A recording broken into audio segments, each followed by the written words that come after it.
They thought the mountains would hide her grief. They thought the old trapper wouldn't care. But when the widow's past came knocking too, the man who hadn't spoken in years showed a town what silence was truly hiding. The knock wasn't loud, just a dull thud against the weather-warped cabin door, but it came through steady, desperate, like someone with no more time left to plead. Inside, Abram Creed barely stirred. He sat in the corner near the stove, sharpening a skinning knife without looking at the blade, his ears the only part of him still connected to the world. Most days, the silence filled his lungs better than breath, but not today. The knock came again. Abram didn't move for a long moment. Let the wind test it, he thought. Let the knock fade. Let it go like all things go. But the knock returned, and with it something else, a voice. Not a man's, not a threat, just a trembling voice trying not to cry. Please. That one word cut deeper than the edge he'd been honing for an hour. Abram stood slow, bone stiff from stillness. He reached the door and opened it with one motion. There stood a woman, hair scorched at the edges, soot still in the seams of her shawl. Behind her, 2 children clung to her coat like saplings clinging to a broken tree. The woman's mouth opened, but no sound came. Her eyes told the story first. They burned my home, she said at last, voice hollow from smoke and sorrow. They said we didn't belong. Abram didn't blink. His gaze moved to the boy, maybe 11, and the girl, younger, shaking more from fear than cold. Without a word, he stepped aside. The woman hesitated only a moment before guiding the children in. The boy's boots left ash prints. The girl's hand trembled in hers. My name is Ruth Adler, she said softly. This is Jacob, and this is Grace. Abram nodded once. Creed, he muttered, sit. They sat, not like guests, like survivors, like people who had no more homes to return to and no more words left to waste. He stoked the fire without asking, tossed 2 more logs in, and ladled the last of a bone broth into tin cups. Jacob reached for his sister's hand before sipping. Grace didn't drink. She stared into the fire like it might whisper a way back to a place that no longer existed. Ruth tried not to cry. Thank you, she said, voice brittle. I didn't know where else to go. Abram didn't answer. He didn't have to. His silence was a language all its own, sharp, clear, and with no room for lies. The cabin was small but thick-walled, built for storms that crushed lesser homes and wolves that knew the smell of fear. The table bore marks of 100 meals eaten alone. The rifle on the mantel hadn't been fired in over a year, but every inch of that space now bore witness to something it hadn't in a long time, the sound of breathing that wasn't his. Ruth removed her shawl. Beneath it, a gash streaked along her shoulder, just above where the flames must have licked her skin. Raiders? Abram asked quietly. She nodded. Town near Marrow Ridge. They came at dusk, said we were on land that didn't belong to us, but it was my husband's claim, Ezekiel Adler. He died last winter, left it to us. Creed didn't ask more. He only looked at Jacob, whose jaw had gone stiff and stubborn. They knocked first, the boy muttered, like they were decent folk, but then they laughed when Mama opened the door. A long silence passed. The fire popped. Ruth's hands curled around the cup like it was the only warmth she trusted. Creed rose and pulled down an old quilt from a hook near the wall. He set it gently over Grace's small shoulders, then moved back to his seat near the fire. You'll stay here, he said. Ruth looked up sharply. We don't mean to intrude. Didn't say you were, Abram replied. She studied him. His face was carved with years, not just age but absence, the absence of noise, of company, of softness. His beard was uneven, streaked with the pale gray of men who'd seen too many winters, and his eyes were the color of iron left too long in the snow. But something about him, how he hadn't asked for their story before offering safety, made her swallow the rest of her protest. I can work, she offered instead. Don't need work, Abram said.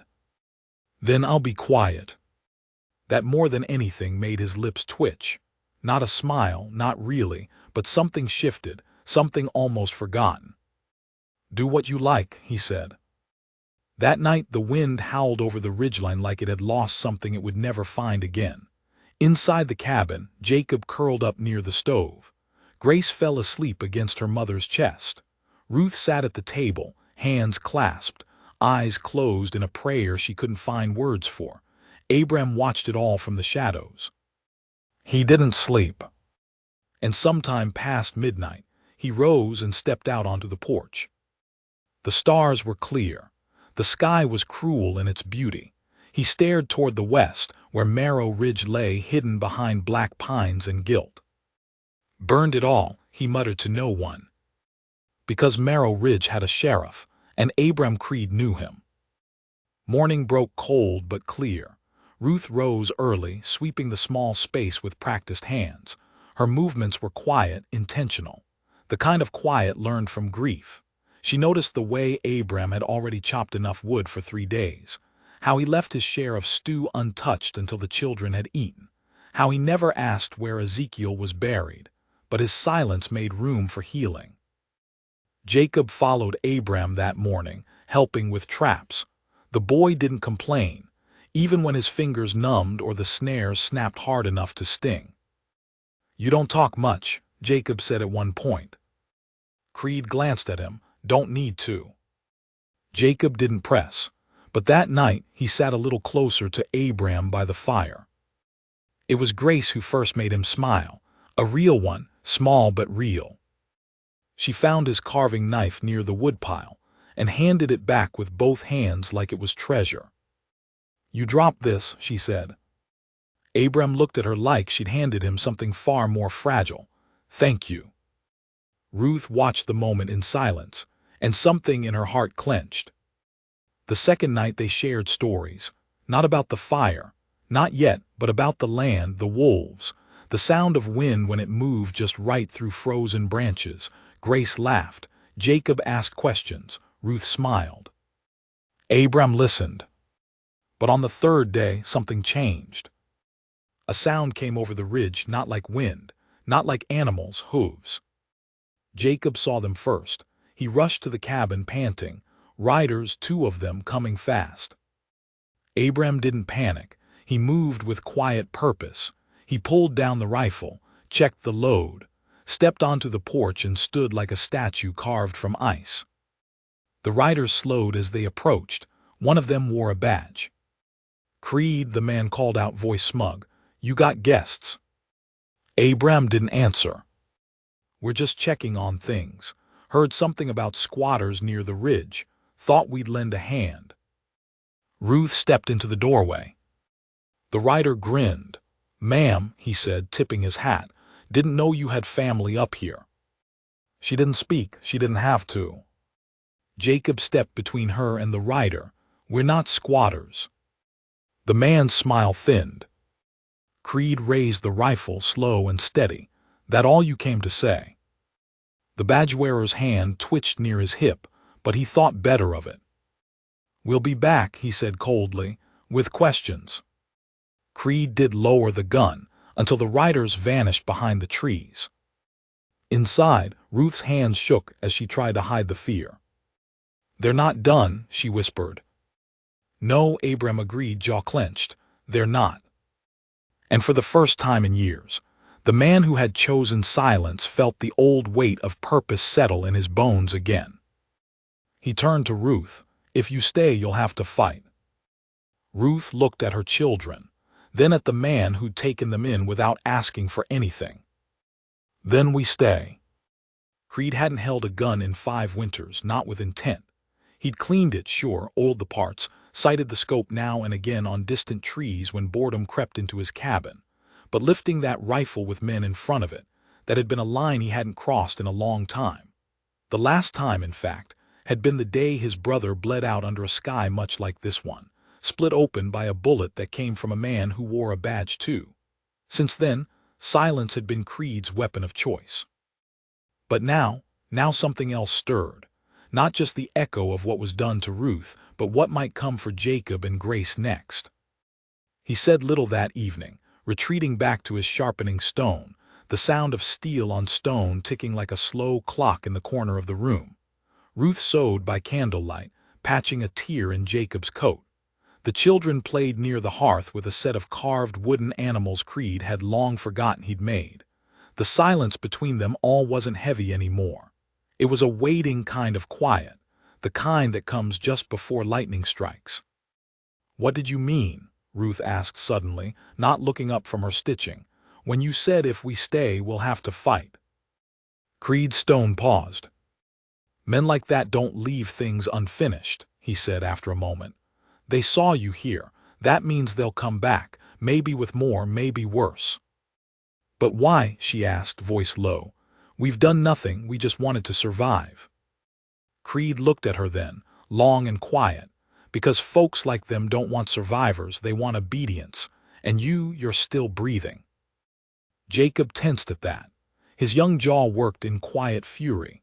Grace leaned against Ruth's side and closed her eyes, too tired to fear what her mother hadn't said aloud. "They were from the same town," Ruth whispered. "Merrill Ridge. I recognized the man with the badge, Sheriff Tom Grayson." Creed grunted. "Grayson, thought I saw a snake behind those eyes." "You know him?" Creed nodded. "Used to trade pelts in Merrill Ridge years back, before the sheriff's badge came with a crown. He was mean then, meaner now, sounds like." "Why'd you stop going?" Jacob asked. "Because I stopped needing to," Creed replied simply. He didn't say more, didn't need to. Ruth understood. Sometimes survival meant cutting yourself off before the rot could spread, but now that rot had crept up his mountain. The following days were filled with strange purpose.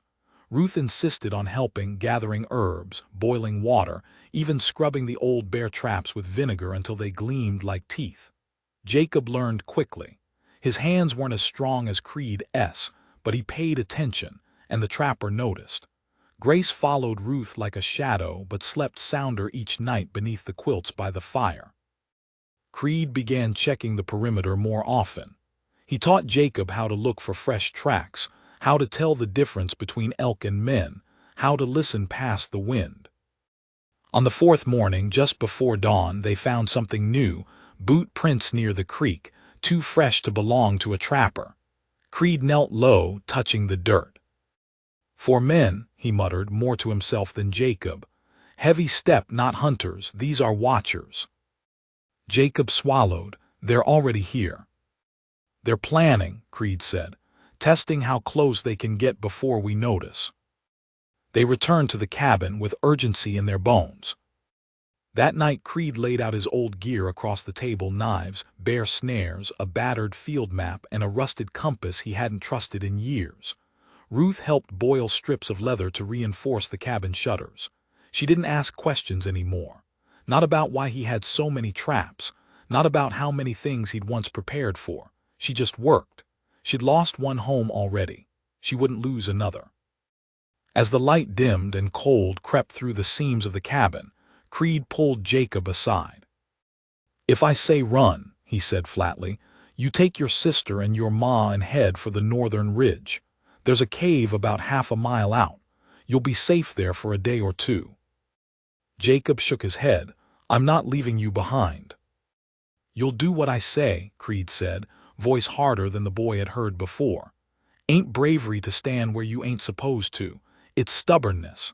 And stubborn boys die faster than smart ones." Jacob said nothing, but his fists clenched at his sides. Creed sighed and added, quieter, "I don't plan on dying. But if it comes to choosing between me and your family, you run. You understand?" Jacob's nod was reluctant, but it came. By the sixth day, the signs weren't subtle anymore. The traps closest to the cabin had been tampered with, snapped shut but empty, bait gone. The snow near the tree line bore marks of men walking too slow for hunters. They were taunting now, letting Creed know they weren't afraid. That night it wasn't the wind that woke Ruth, it was the silence. Too still. Even the firewood didn't crackle. She rose and found Creed already dressed, staring out the window slit he'd carved days before. "They're moving tonight," he said. "How do you know?" Because they've run out of time. He handed her a small bundle. Inside was dried meat, a compass, and a hand-drawn sketch of the ridgeline. Keep it on you, he said. Ruth stared at him. You think we'll lose? I think they're not here for a warning this time. Outside, the moon rose behind clouds. No stars, just darkness pressing down like a lid on a boiling pot. Creed stepped out, rifle slung across his back. Jacob followed with a lantern, and Ruth almost stopped him, but didn't. She saw something in her son's eyes that hadn't been there a week ago, something steeled. They didn't wait long. The riders came at midnight. 4 men, 3 with rifles, 1 with fire. Creed met them 50 yards from the porch, standing tall beneath the black trees. His coat hung loose, a dark shape among darker woods. You boys lost, he called. Grayson dismounted first. His smile was all teeth. Not anymore. You've been nossin' around my land. I don't recall inviting you. Grayson chuckled. Didn't know you'd gone soft, Creed, taking in strays. They're not strays, Creed said. They're survivors, something you wouldn't recognize. The second man, younger, more jittery, raised his rifle a little higher. Ain't here to chat. I figured. Creed fired first. It wasn't a clean shot, but it was fast. The young man dropped with a cry, rifle spinning from his hands. The others fanned out. Grayson cursed and dove behind a tree. From the cabin, Ruth heard the shot and grabbed the rifle Creed had given her. She pushed Grace beneath the table and loaded as Jacob ran to the second window. There's more in the trees, he called. Light the oil, Ruth ordered. They'd prepared it hours earlier, old lantern oil soaked into cloth stuffed in a wine bottle. Jacob lit the rag with a burning stick and hurled it into the dark. The explosion was modest, but enough. One rider screamed as the cabin didn't return to silence after the fight. Not right away. It settled into something else, tense, alert, like a wild animal that'd been wounded and knew the danger wasn't over. The snow outside melted slower, the birds returned to the trees more cautiously, and every creak in the wood at night made Ruth glance toward the windows. But inside, something else began to grow. Jacob no longer asked if they'd be sent away.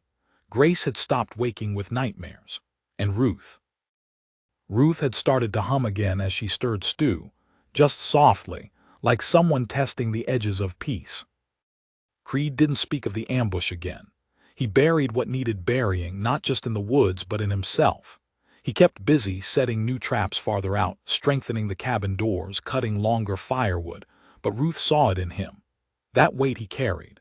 A man used to being alone could bear 1,000 burdens, but company made them heavier somehow, not lighter. She watched him sometimes as he stared into the fire, hands still, face unreadable. There were things in him no storm had managed to drown, and now, with them there, they rose closer to the surface. One morning after a frostless night, Ruth stepped out and found Creed by the garden patch. She hadn't known he had one. It was small, half-grown and stubborn, like everything else on that mountain. He was turning the soil with an old rusted hoe, sweat already rising on his brow despite the chill in the air. You plant? She asked gently. Creed nodded. Started last spring. Figured I'd need something more than meat eventually. Ruth stepped beside him, took the hoe from his hand, and began to work the next row without waiting for permission. You ever grow tomatoes? She asked. Creed shook his head. Well, she said, wiping her sleeve across her cheek, then I guess we'll learn. That evening, as the stew boiled and the children played with a pair of carved foxes Jacob had found in the tool chest, Ruth sat across from Creed and watched him quietly.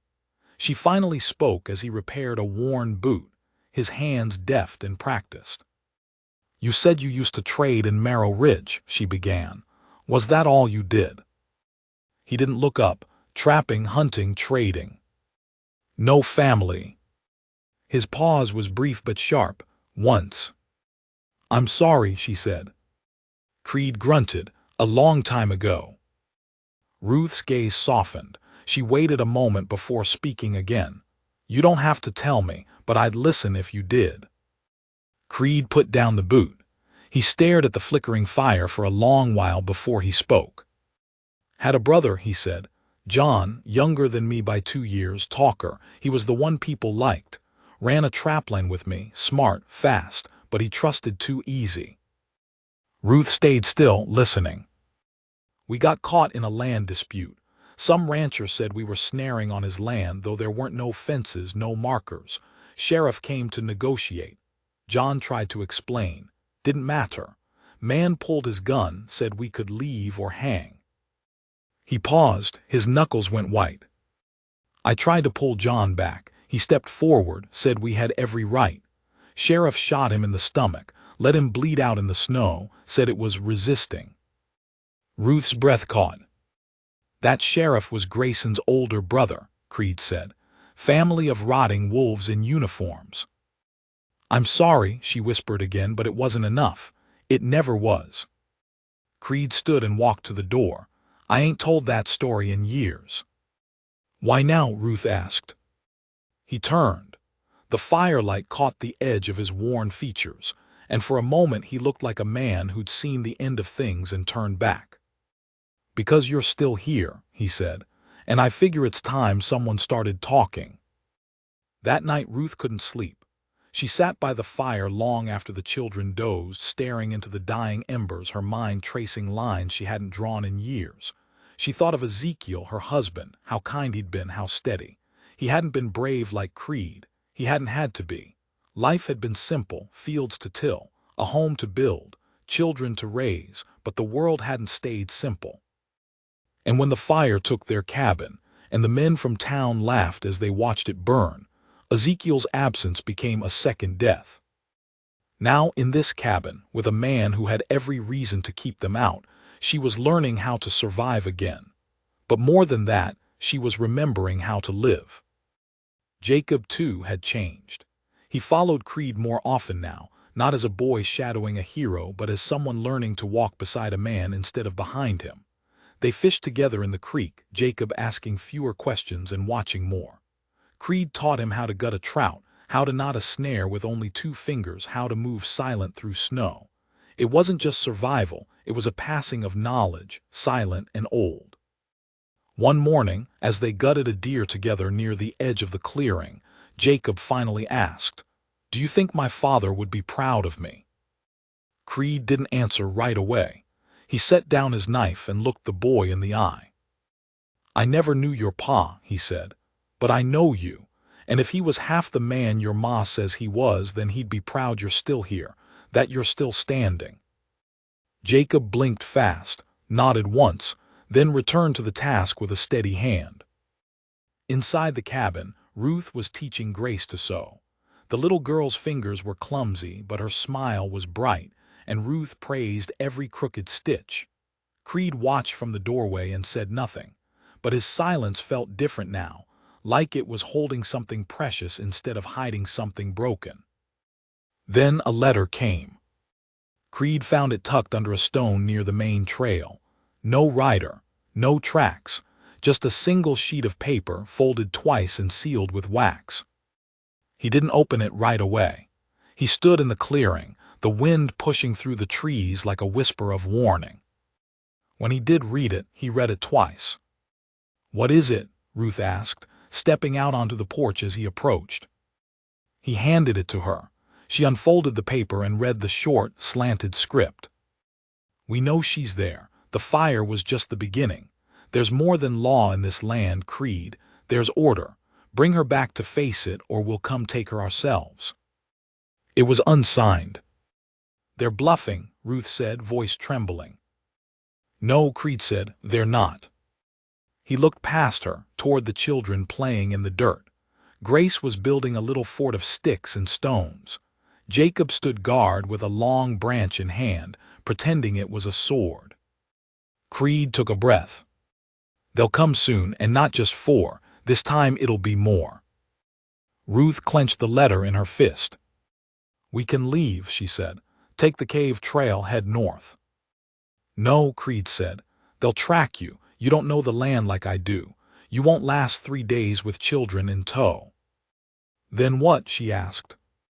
We make them think you're not here. Ruth frowned. You'll go into the cellar, there's space. I'll cover the door. If they think I'm alone, they might just talk, but if they try to burn the place. We won't hide, Jacob said suddenly. He'd stepped closer without them noticing. Jacob, Ruth began. No, I won't, not again. They burned our home, Mama. They laughed while they did it. I'm not hiding anymore. Creed looked at him. You're not a soldier, he said.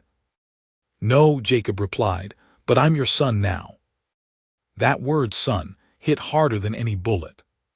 Creed closed his eyes. When he opened them, he nodded. All right, he said, but you do exactly what I say. No running out there, no playing hero. You stay close and you protect your sister. Jacob's nod was firm. They spent the next 2 days fortifying the cabin. Ruth dug trenches for water buckets. Creed laid traps near the tree line, sharper now, more cruel. Jacob gathered stones, piling them by the windows. Grace, unaware of the rising storm, sang softly as she arranged her stick fort again. Creed carved new bullets, polished the blades, cleaned the rifle twice. When the riders came again, it was at night. It was at noon, under full sun, as if to mock the idea that evil only moved in darkness. 10 of them, all armed. Grayson wasn't among them, but Creed recognized the man at the front. Marcus Greeley, a rancher who'd once tried to buy the ridge outright. When Creed refused, he'd smiled and said, "Then we'll take it piece by piece." Now he was back. "Creed," he called, halting his horse just beyond the outer traps. "Heard you've been hosting ghosts. We came to collect." Creed stepped onto the porch. "You came to die," he replied. The man laughed. "Still poetic, I see." "You're trespassing," Creed said. "Turn around." "We're here for the widow." "She's not here." Greeley grinned. "You always were a bad liar." Behind Creed, Jacob crouched low with the rifle Ruth had taught him to load. Grace sat quietly in the far corner, her eyes wide. Ruth stood by the hearth, hand steady, breath slow. Greeley raised a hand.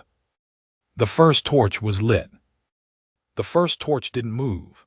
It stayed raised, trembling slightly in the hand of the man holding it, some ranch hand with more dust than experience in his boots, staring at Creed like he half hoped the trapper would flinch. But Creed didn't. He stood on the porch, still as the pines around him, eyes locked on Greeley like the wind itself was listening. "I told you," Creed said, voice level, "turn around." Greeley didn't answer right away. He was watching the cabin too carefully now, scanning for signs. A curtain shift, a shadow, a whisper of movement. He wasn't just here for Ruth.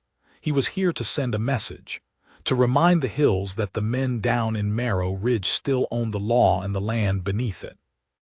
"She's here," Greeley finally said, too smug to hide it. "We saw her tracks near the creek. Your traps caught nothing for days. You've been feeding more mouths than yours."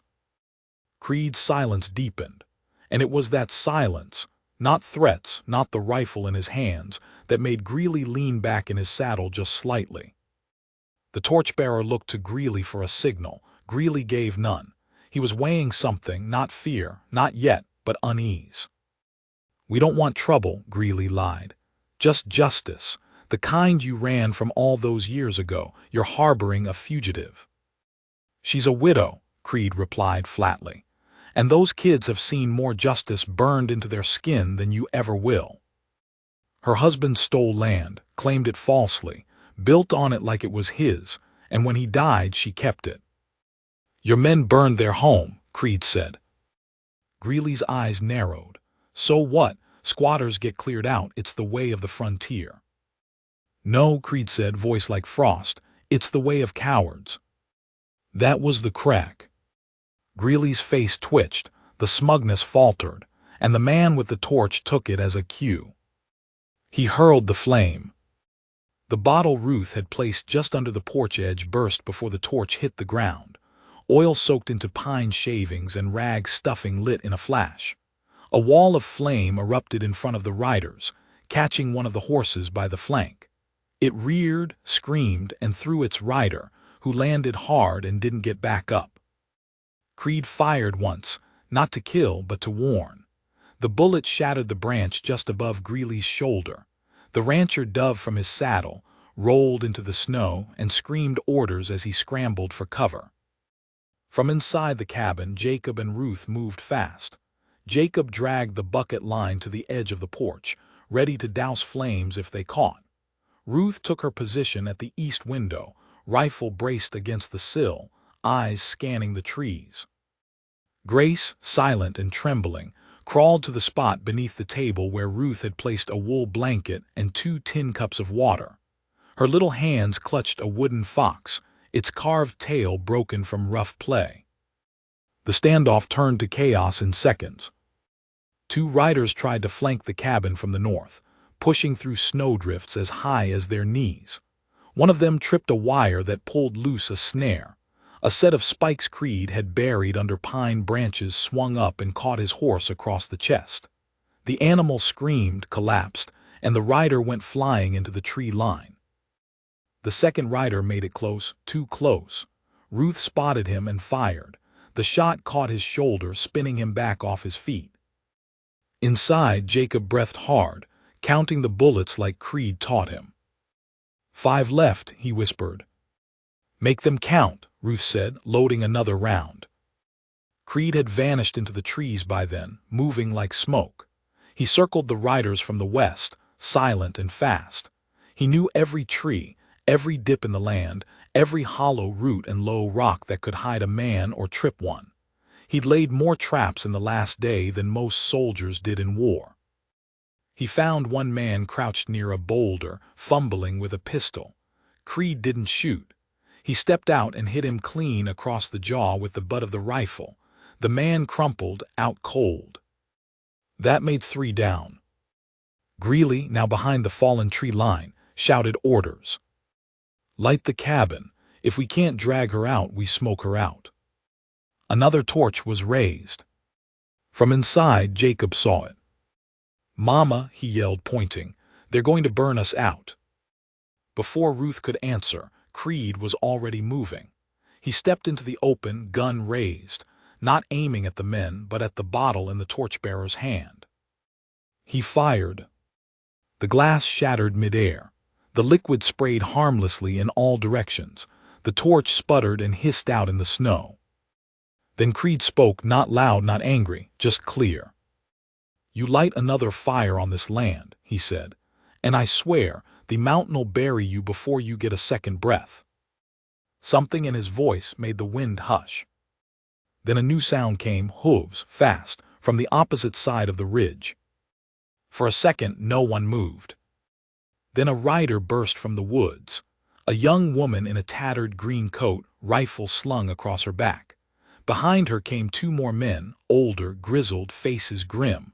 All 3 wore small pins on their jackets' badges, not from Merrow Ridge, from the Territory Circuit Office miles west. Greeley's men turned. Confusion broke through their lines. Drop your weapons, the woman shouted, drawing her rifle and dismounting before her boots hit the ground.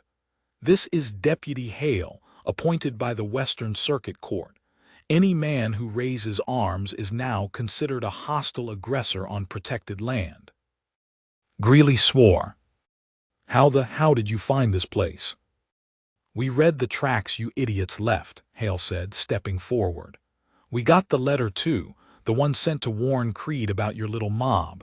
Someone thought we should see it. She looked past him to Creed, who nodded once. I figured you'd come, he said.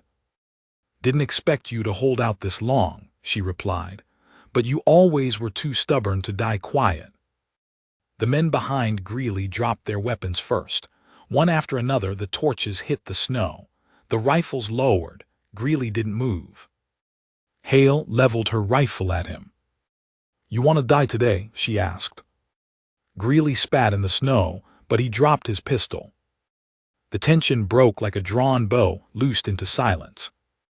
Inside the cabin, Ruth collapsed into a chair, hands shaking. Jacob peeked through the shutters. Who are they? "Help," she whispered, finally. Deputy Hale approached the porch as Creed came to meet her. They shook hands without a word at first, just the kind of firm grasp shared by people who have survived things most don't talk about. "I can't take all of M in," she admitted. "Too far to the circuit office, not enough horses, but I can take Greeley, and I'll make sure the rest get their names on paper. Anyone touches this land again, they'll answer to the court." "That'll do," Creed said. "What about her?" Hale asked, jerking her head toward the cabin. "The widow." Creed looked back, saw Ruth standing in the doorway with Grace at her side. "She's home," he said. Deputy Hale studied his face, then nodded. "Figures." That afternoon they loaded Greeley onto a horse, bound, bruised, but breathing. As they rode off, Creed stood at the edge of the trees, arms folded, eyes narrowed not in suspicion but something like protection. When he finally stepped back inside, the cabin was quiet again. Not empty, just calm. Ruth met him at the table. She poured coffee without a word. He sat. "You really think that's the end of it?" she asked. "No," he said honestly, "but it's a pause. I'll take it." That evening they didn't talk much. Grace fell asleep with her hand in Jacob's. Ruth sat on the porch for a long while, watching the trees like they might speak. Creed joined her after the stars came out. "You never told me how you ended up with Hale," Ruth said. "She helped me once, years ago, trapped me out of a ravine after a bear chase went wrong. I mailed that letter 2 days after you got here. Figured if things went bad, she'd be the one to make it right." "You trusted her?" Creed nodded. "Enough." Ruth stared into the dark. "I want to stay," she said quietly. "Not just hide, not just survive. I want the kids to grow here, to feel safe, to know what peace is." Creed looked at her. "Then you will," he said. She turned to him. "And you, what do you want, Abram?" He didn't answer right away. He looked inside at the children asleep by the fire, at the empty bowl Grace had left on the floor, at the quilt Ruth had repaired just yesterday. "I think I already have it," he said. They didn't speak again that night, but the silence was full of something rich, something whole. Not loneliness. Not anymore.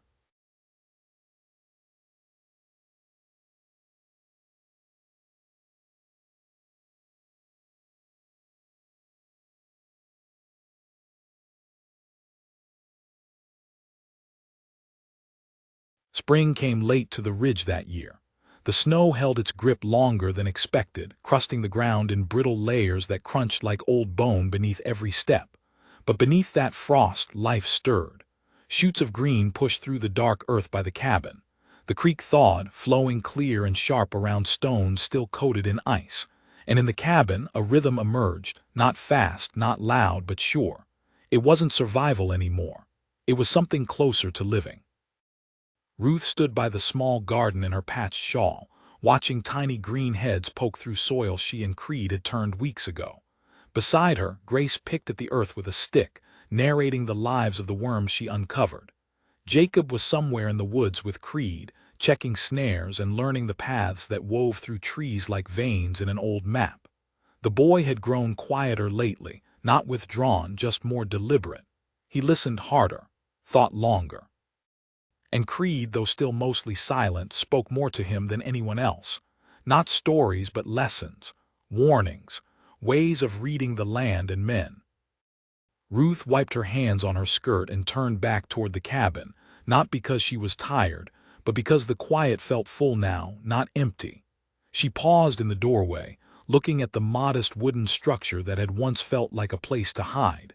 Now it felt like the only ground she could trust.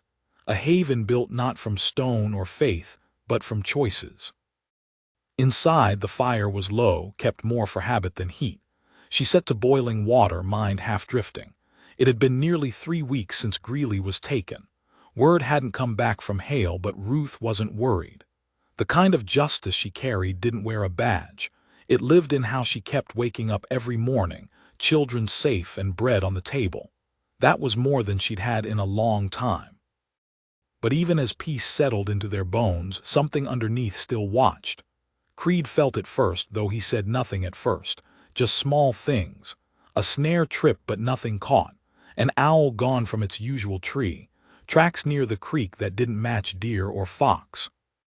Then one morning, Jacob returned alone. Creed had gone farther west to check a line of traps. Jacob was supposed to wait at the lower bluff. But when he came back, his face was pale. "There was someone else," he said, breathless. "I saw him watching me." Ruth dropped the pail she was carrying. "Where?" "South side of the ridge, near the old burnt pine. He didn't move when I looked at him, just watched." Creed returned an hour later and didn't say anything when Jacob told him. He just nodded, set down his gear, and stepped outside without a word. Ruth followed, catching up to him halfway to the woods. "You think they're back?" "I think they never left," Creed replied. "They just waited."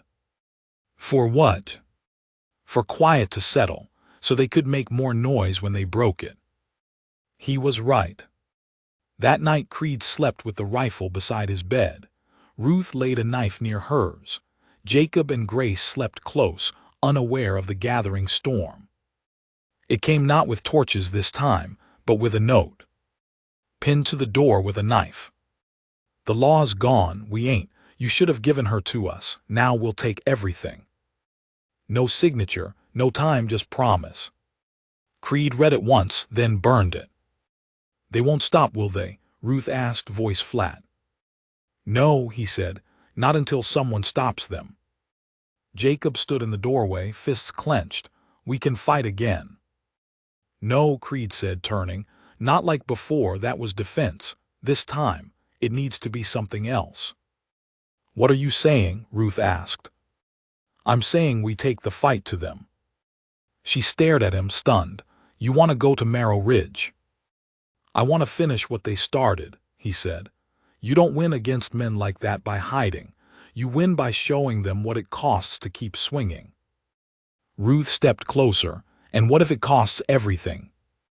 Creed looked at her, eyes softening in a way that wasn't weakness. "Then I'd rather lose standing next to something worth protecting than live hiding behind what I already lost." Ruth didn't answer. She didn't need to. 3 days later they rode. Creed, Ruth, and Jacob. Grace stayed behind, under the protection of an older couple Creed trusted on the far side of the ridge, loners like him, but kind. The parting was quiet. No tears, just hands held tight and long looks exchanged. Ruth whispered something in Grace's ear before they mounted up. "What'd you tell her?" Creed asked as they rode out. "To keep the fire going," Ruth said. "To make sure we have something to come home to." They reached Marrow Ridge just before dusk on the 4th day. The town hadn't changed. It still leaned against itself like it might collapse with a single shove. Buildings slumped, streets muddy even in dry weather. The saloon was loud with the kind of laughter that didn't care what it echoed off of. Creed didn't dismount. He rode slow down the main road, eyes sweeping left and right. Ruth and Jacob flanked him. People stared. Most looked away fast. A few stepped back into buildings. Then a voice called from the boardwalk, outside the sheriff's office. "Well, I'll be." Creed turned. Sheriff Tom Grayson. Younger than his brother had been, but not by much. His face bore the same smug twist, the kind of face that aged faster when left unchecked.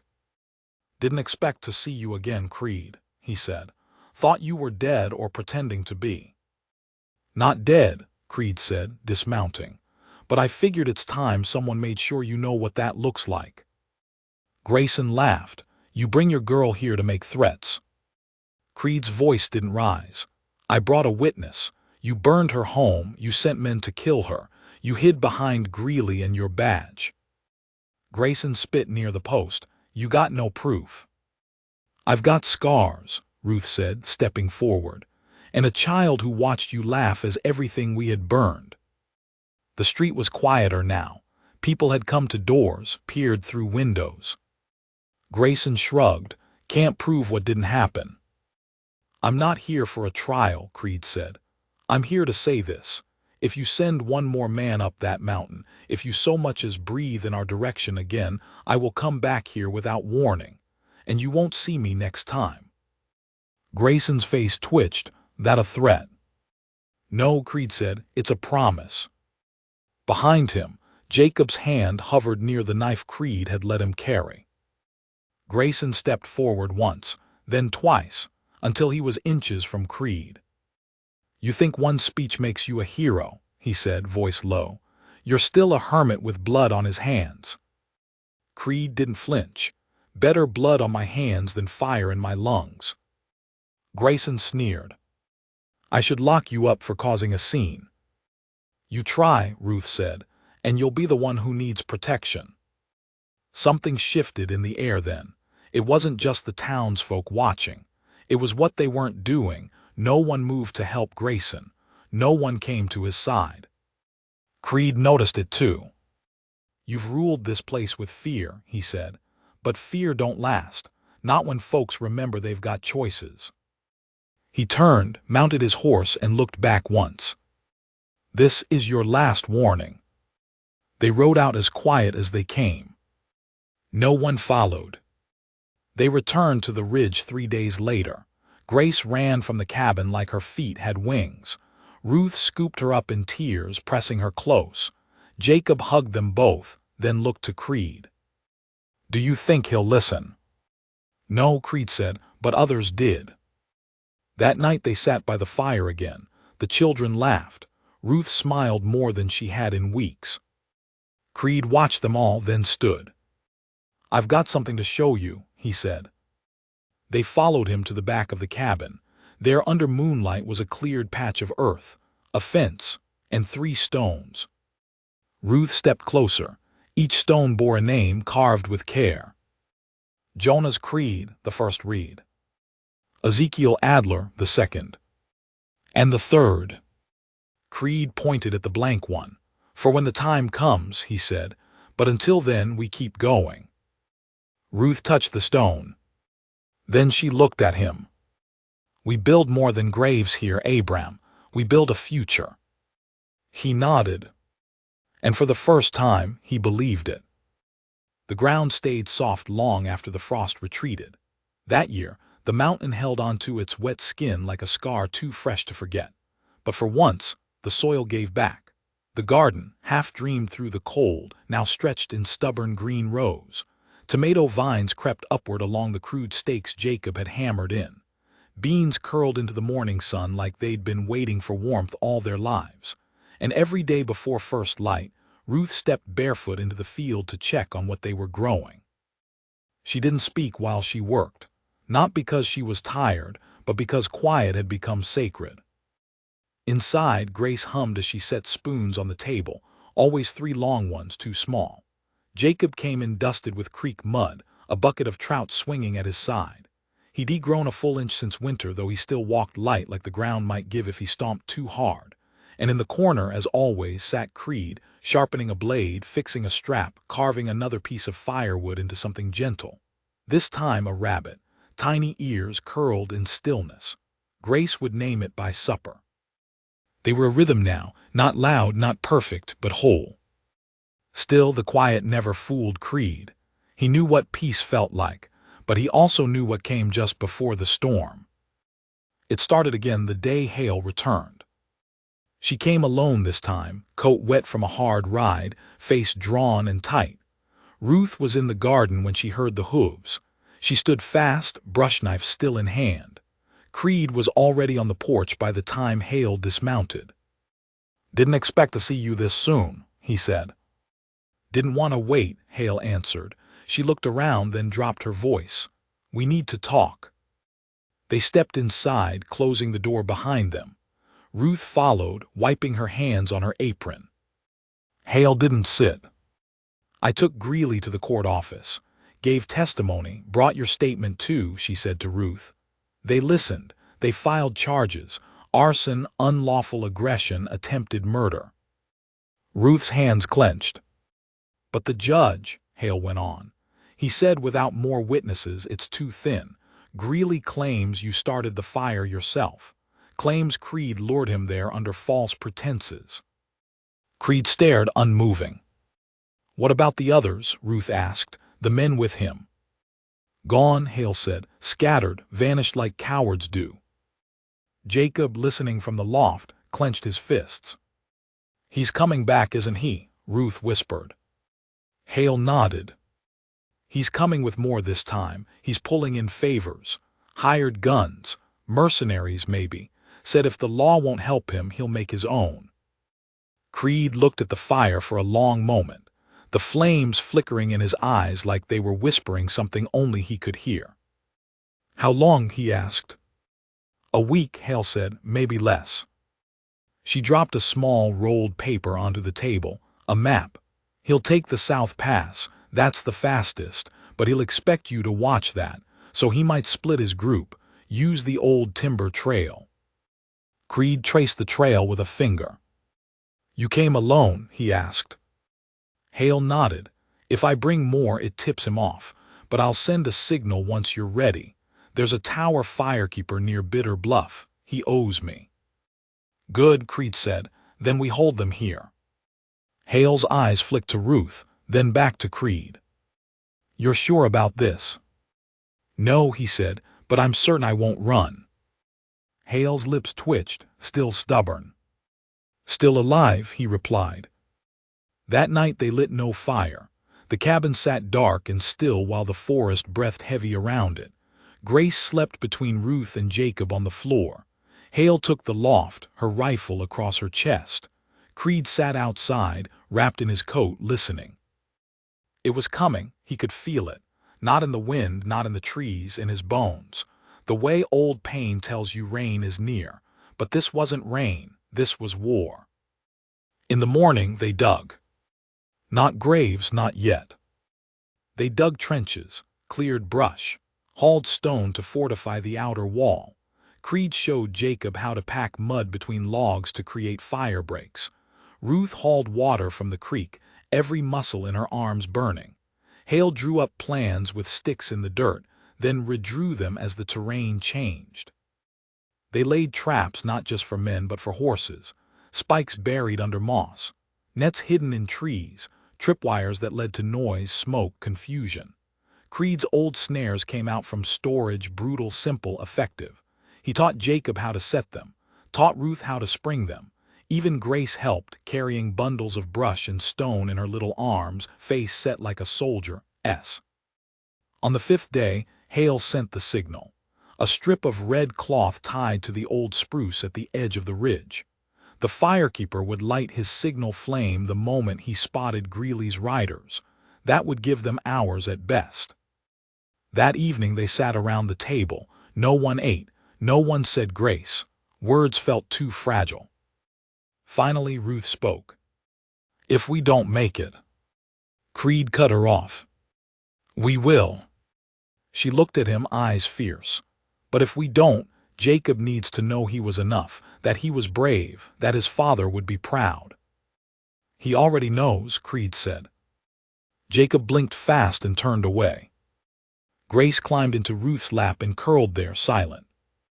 That night Creed slept beside the door. Hale stayed on watch. Ruth barely closed her eyes. The firekeeper's signal came just after dawn, 3 plumes of smoke, sharp against the morning sky. They're close, Hale said, already lacing her boots. Creed stepped outside. The air was still, too still. Let's get to it, he said. By mid-morning they were ready, or as ready as they'd ever be. Creed took the south ridge. Hale covered the timber trail. Ruth and Jacob held the cabin. Grace stayed inside, hidden beneath the trapdoor in the root cellar, a flask of water and a small knife tucked into her apron. The silence stretched so long it became a sound of its own. Then came the hoofbeats. Not slow this time, fast, confident. 12 riders, all armed, Greeley at the front. Creed watched them through the brush, breathing slow. He didn't fire, not yet. Let them get close. Let them think it was easy. He waited until the first horse passed the dead log. Then he gave a whistle, low, sharp, rising at the end. The log exploded upward, flinging stones and nails in every direction. The lead rider screamed, thrown from his saddle. Another stumbled into a snare and disappeared into a pit. Panic broke their line. Half of them turned toward the timber trail, where Hale waited. She didn't waste bullets. One shot, then another. 2 men dropped, the rest scattered. She followed, fast and cold. Greeley pushed forward, ignoring the losses, fury blazing in his eyes. He turned toward the cabin. Ruth and Jacob were waiting. She fired once, missed. He ducked behind the tree line. Jacob steadied the second shot. His hands shook. "Now," Ruth said. He pulled the trigger. The bullet hit Greeley's shoulder. He screamed, but he kept coming. He reached the porch, dragging a torch. Ruth opened the door. Greeley swung. She ducked. Creed came behind him. No gun, just hands. He hit Greeley in the spine, then in the face, hard enough to drop him. The torch rolled from his grip and guttered in the snow. Creed stood over him, breath heaving. Greeley stared up, blood in his teeth. "Should have burned her when I had the chance," he spat. Creed didn't strike again. He looked to Ruth. Her eyes were calm, cold. She took the rifle from Jacob's hands. "No," she said softly, "this ends the way it should." Greeley looked up in fear. But she didn't fire. She turned the gun and threw it to the snow. "I won't become you," she said. Creed nodded. They bound Greeley. Hale returned hours later with the others she'd managed to capture or scare off. She took Greeley in chains. "They won't argue this time," she said. "Too many witnesses now, too much proof." Before she rode out, she looked to Creed. "You coming with me?" she asked. Creed shook his head. "My place is here." She smiled, tired. "I figured." They watched her ride until she vanished into the trees. Then Creed turned to Ruth. "You still want to stay?" She nodded. "Then let's build." The forest never forgot blood. It absorbed it, yes, let the rain press it deep into the earth and fed it to the roots, but it remembered, in the way a crow circled overhead where a man once fell, in how the pines creaked heavier after battle, in the way the soil turned dark in certain spots even after snow returned. But the mountain also remembered peace. It remembered laughter echoing between trees, bread baking, the hush of a lullaby sung through cracked lips. And over the weeks that followed Greeley's fall, it was that memory the ridge began to lean into. The cabin held quiet again, not fearful but sacred. Ruth's voice returned to its steady rhythm, not because she was unscarred, but because she had chosen to keep singing. Her hands, once stiff with winter's work, now moved with confidence again, mending clothes, lifting kettles, cradling Grace when the girl woke from a dream she couldn't explain. Jacob, now taller by half a head than when he first arrived, split wood with a precision that didn't need correcting. He asked fewer questions and started offering answers instead. And Grace laughed more, ran more, colored everything with sticks and berries and sang to the wind like it was a friend. And Creed, well, Abram Creed was quieter than ever, but it was a different quiet now, not hollow, not distant, a watchful, grateful kind of silence. The kind that came from knowing every noise inside the cabin was one more proof that life had returned, that he wasn't alone anymore, that he had something worth protecting again. Still, even in peace, the work didn't stop. The cabin needed a new roof beam, and Creed and Jacob worked side by side to haul logs from the nearby ridge. Ruth planted herbs near the door, basil, sage, something that might have been mint. Grace decided it was mint, and that was that.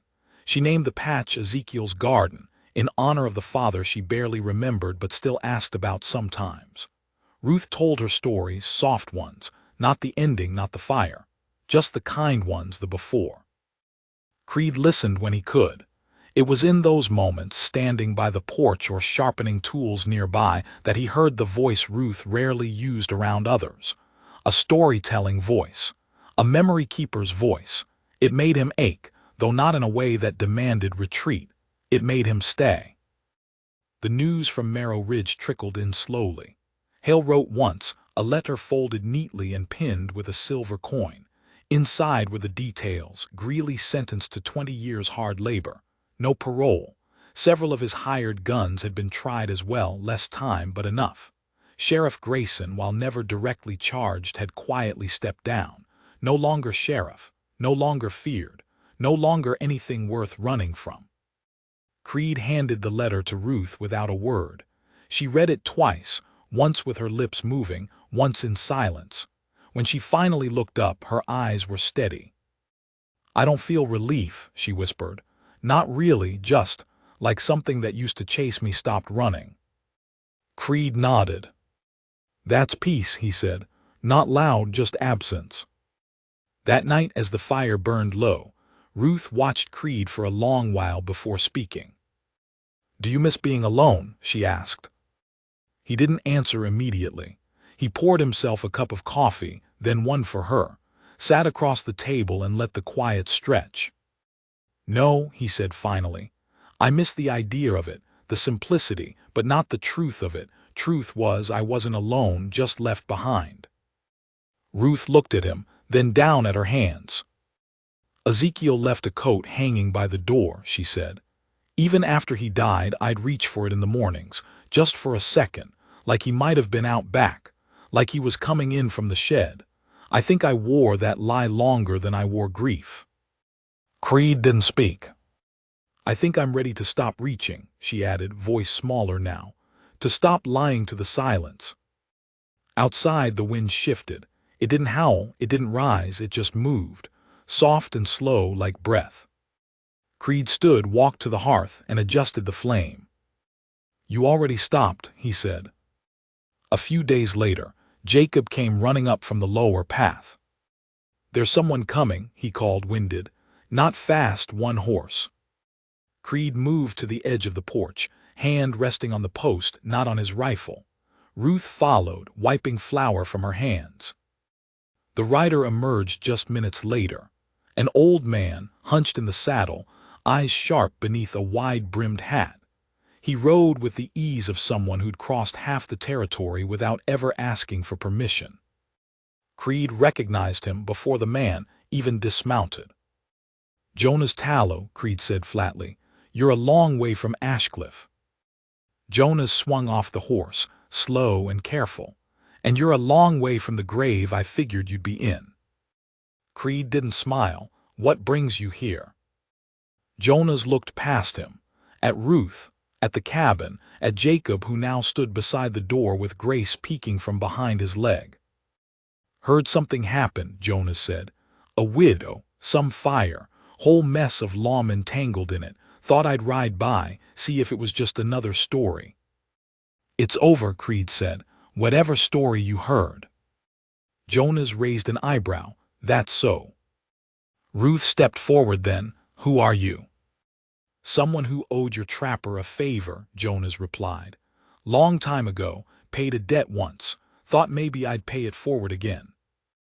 "We don't need help," Creed said.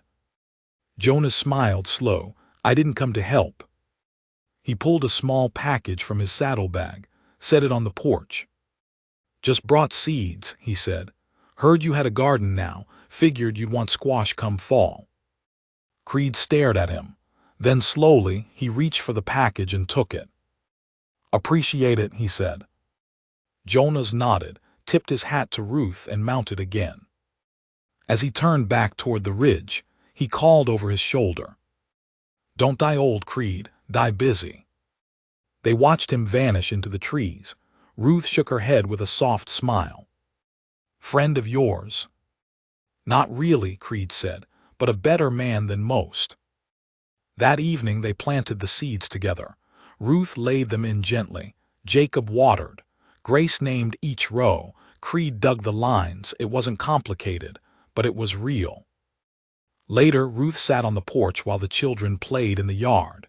Creed joined her, setting down 2 tin cups between them. "You ever think about leaving?" she asked. Sometimes, he admitted. Then I remember there's nowhere else I'd rather be. She looked at him, eyes warm but unreadable. You ever think about staying? She asked softly. Creed didn't answer right away. Instead, he stood, walked down the steps and picked up Grace, who squealed and clung to his neck. He twirled her once, then set her down near Jacob, who was building a fort from old fence posts. He turned back to Ruth, face lit by firelight from the hearth inside. I'm still here, he said. And somehow that was more than an answer. That night a storm rolled in, not the kind that brought riders or guns, but thunder, slow and deep, rolling over the ridge like a drumbeat. Rain followed, soft at first, then strong, washing over the roof, seeping into the thirsty earth. The cabin creaked but held. The fire burned but didn't flicker. Ruth lay awake listening to the storm, Grace curled against her. Jacob snored softly from the cot. Creed sat by the window, eyes on the trees. Not for danger. Just to listen. Because now, finally, the silence wasn't warning him of what was coming. It was reminding him what he had. By midsummer, the ridge no longer looked like the place Ruth and her children had fled to. It looked like the place they'd grown from. The pine trees stood less like sentinels and more like shelter, their arms stretched not in warning, but in welcome. The cabin walls, once cold and bare, now held warmth in every beam, scars of storms faced and survived, the scent of stew cooked low and long, the laughter of children tangled in the corners like cobwebs too precious to sweep away. The garden had bloomed into stubborn abundance.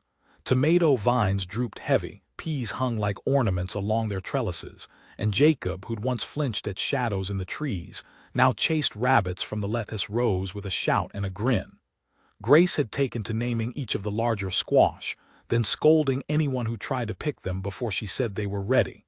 That one's Clementine, she'd insist, hands on hips. She's not done dreaming yet. And Creed, who'd once sat in silence by the fire as if waiting to disappear into it, had begun walking the ridge with lighter steps. He taught Jacob how to read the sky now, not just for storms but for seasons. He built a second shelf in the cabin for Ruth's herbs, repaired the sagging back step without being asked, smiled sometimes when no one was watching. He was changing, not quickly, not loudly, but deeply. It showed most clearly one morning when he came back from the southern trail with a crate tied to his pack horse. Ruth, kneeling by the water barrel, stood and wiped her hands. What's that? Creed set it down with a grunt. Mail. She blinked. You went all the way to Hemlock. Thought we might need more than what the forest could offer. Inside the crate was flour, salt, a spool of thread, 2 new pans, and at the bottom, carefully wrapped in old rags, books, 3 of them, one on homesteading, one on medicinal plants, and a tattered copy of Pilgrim's Progress, spine cracked and softened by 100 hands. Ruth held the book like it might crumble, her eyes prickled. Creed shrugged, suddenly sheepish. Figured the kids should read something more than my old trapper's almanac. Grace ran over and squealed at the books. Jacob picked one up and flipped through it like it held maps to every question he hadn't dared ask. Ruth said nothing at first. Then, softly, "Thank you." Creed only nodded. But that night when Ruth read from the book aloud, her voice calm and steady under the fire's glow, Creed sat closer than usual. Not beside her. Not yet. But close enough to hear every word, and closer still when she turned the page. Weeks passed like water over stone. Time wore down the sharp edges of fear. The scars stayed, but they no longer bled. The town of Marrow Ridge sent no more men, no more messages. Sheriff Grayson's name faded like a stain scrubbed too many times. Greeley stayed locked in his labor cell, and the new circuit judge, Hale wrote, was the kind of man who listened more than he talked. She promised to visit when the snows returned. Said she wanted to see the place that had made Creed a legend. Creed had snorted when he read that. Legend, he muttered. All I did was keep a door open. But Ruth only smiled. Sometimes that's enough. Fall arrived like a memory, cool winds that carried the scent of pine smoke, leaves that scattered like prayers across the dirt path. Ruth began preserving jars of tomato and wild berry, lining them neatly along a shelf Creed had built just for that purpose. Jacob carved a new gate for the garden, hammering it in place with a precision that made Creed raise an eyebrow. "Straight line," he muttered. Jacob grinned, learned from the best. One morning, as the frost returned to the edges of the cabin roof, Ruth stepped outside to find Creed standing on the hill above the garden. He had a scrap of wood in one hand, his old carving knife in the other. She climbed the path quietly, but he heard her anyway. "Thinking of putting a fence out farther," he said, not turning. "Give the goats room if we ever get any." "We'll need them," she said. "Grace keeps asking for cheese." He chuckled softly, then he looked at her. "I was thinking," he said, "about the cabin." She waited, thinking we could build onto it. A second room, give the kids space, maybe a loft. Her heart caught. "That sounds smart," she said. "Also," he added, voice slower now, "been thinking. Maybe you don't have to keep calling it the cabin." She blinked. "What should I call it?" Creed looked back toward the children playing near the creek. Grace's laugh rang out. Jacob was knee-deep in water, helping her build a dam from rocks. "Call it home," he said. Ruth didn't speak for a long moment, then she nodded. "All right," she said softly, "home it is."